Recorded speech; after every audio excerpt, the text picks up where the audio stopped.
Hello guys, അപ്പോൾ welcome back. അപ്പോൾ ഇന്നാണ് ഞാൻ ഇത്രയും ദിവസം നിങ്ങളോട് പറഞ്ഞ താലപ്പൊലി മഹോത്സവം. അപ്പോൾ അതിനൊക്കെ ഞങ്ങൾ പോകാനായിട്ട് റെഡിയായി നിൽക്കുകയാണ്. അങ്ങനെ ഞങ്ങൾ ഒരുങ്ങിക്കഴിഞ്ഞ ഒരു 2:15-2:30 ആയപ്പോഴാണ് പൂരപ്പറമ്പിലെത്തിയത്. ഈ കാണുന്നതാണ് ചാലിയം കുതിര. അവിടുന്ന് വെറ്റില വാങ്ങിച്ച് കുതിരയെ വലം വെച്ച് മനസ്സിലൊരാഗ്രഹം പറഞ്ഞ് കുതിരേന്റെ ദേഹത്തിലേക്ക് ഈ വെറ്റിലെറിയ. അപ്പൊ ആ വെറ്റില കുതിരേന്റെ ദേഹത്ത് തട്ടുകയാണെങ്കിൽ നമ്മൾ പറയുന്ന ആഗ്രഹം അടുത്ത വർഷമാകുമ്പോഴേക്കിന് സാധിക്കുന്നതാണ് ഐതിഹ്യം. അതാണ് എൻ്റെ റിലേറ്റീവ്. പിന്നെ ഇവിടേക്ക് ഓരോ സ്ഥലത്തു നിന്ന് ഓരോ ബാൻഡ് ടീമൊക്കെ വരും. അവരും കൂടി വന്നു കഴിഞ്ഞാൽ പിന്നെ അവിടെ വൈബാണ്. നമ്മൾ പിന്നെ ഒന്നും നോക്കാതെ അങ്ങോട്ട് ഡാൻസ് കളിച്ച് മറിയും. തിരുമാന്താംകുന്ന് ഭഗവതി എഴുന്നള്ളുമ്പോൾ മഴ പെയ്യണം എന്നാണ് ഐതിഹ്യം. എല്ലാ വർഷവും മഴ പെയ്യുന്ന പോലെ ഈ വർഷം അങ്ങനെ മഴ പെയ്തു.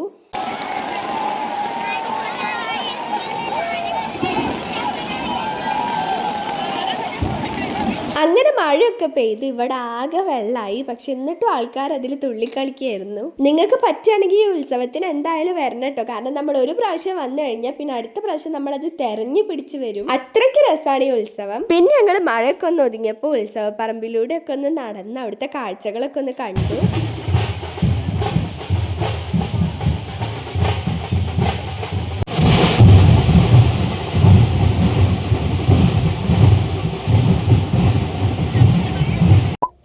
പൂരപ്പറമ്പിലെ കടകളിലൊക്കെ പോയി കുറച്ച് ഷോപ്പിംഗ് ഒക്കെ ചെയ്തു. പൂരപ്പറമ്പാണെങ്കിലും അവർ സെല്ല് ചെയ്യുന്നത് നല്ല ക്വാളിറ്റി ഇതൊക്കെ ഉള്ള സാധനങ്ങളാണ്. അവിടെ കിട്ടാത്തതായിട്ട് ഒന്നുമില്ല, എല്ലാ സാധനങ്ങളും ഉണ്ട്.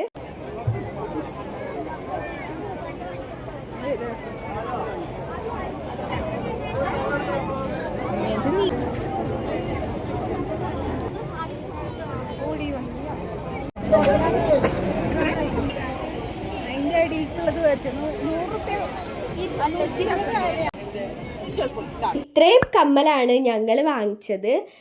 പോരുന്ന വഴിക്ക് പൈങ്കിളിക്ക് ഒരു ഹൈഡ്രജൻ ബലൂണും കൂടി വാങ്ങിച്ചിട്ടുണ്ടായിരുന്നു. ഞങ്ങൾ അങ്ങനെ തിരിച്ചു പോവാണ്. കുറച്ച് സാധനങ്ങളൊക്കെ വാങ്ങിച്ചു, ഇനി കുറേ വാങ്ങിക്കാനുണ്ട്. ബസ്സൊക്കെ പോകുന്നുണ്ട് ഇവിടെ, പക്ഷെ ഞങ്ങൾ ബസ്സിലൊന്നും പോകുന്നില്ല. ഞങ്ങളുടെ കാല് നോക്കൂ.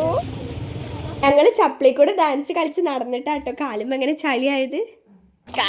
ഞങ്ങളങ്ങനെ വീടെത്താനായിട്ടൊന്നുമില്ല, പക്ഷെ കാലുമ്പോൾ കുറേ ചളിയും കൊണ്ട് നടക്കണോണ്ട് എന്തോ ഒരു സാധനം കാലുമ്പോൾ കയറ്റി വെച്ച് നടക്കണ പോലെ. നിങ്ങൾ വിചാരിക്കും കുട്ടിക്കാകെ എത്ര മുടിയുള്ളൂ, പക്ഷെ അല്ല കേട്ടോ, ബാക്കിലൊരു മയിൽപ്പൂരി പോലെ തൂങ്ങി കുറേ മുടി കിടക്കുന്നുണ്ട്. അപ്പോൾ ഗൈസ് ഞങ്ങൾ താലപ്പൊലി പറമ്പിലൂടെ ഒക്കെ ഒന്ന് പോയി. അതായത് ഒരു ഉച്ച 2:15 ആയപ്പോൾ പോയിട്ട് ഞങ്ങളിപ്പോൾ ദാ ഒരു 8 മണി 7:45-8 മണിയൊക്കെ ആയപ്പോഴാണ് എത്തിയത്. സാധനങ്ങളൊന്നും വാങ്ങിച്ചിട്ടില്ല.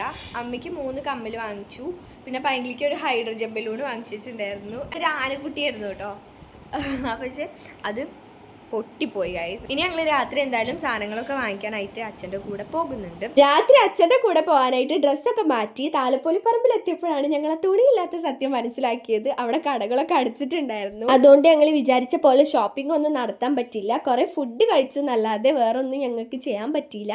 അപ്പൊ ഇത്രയുള്ള നമ്മുടെ ഇന്നത്തെ വീഡിയോ. ബൈ.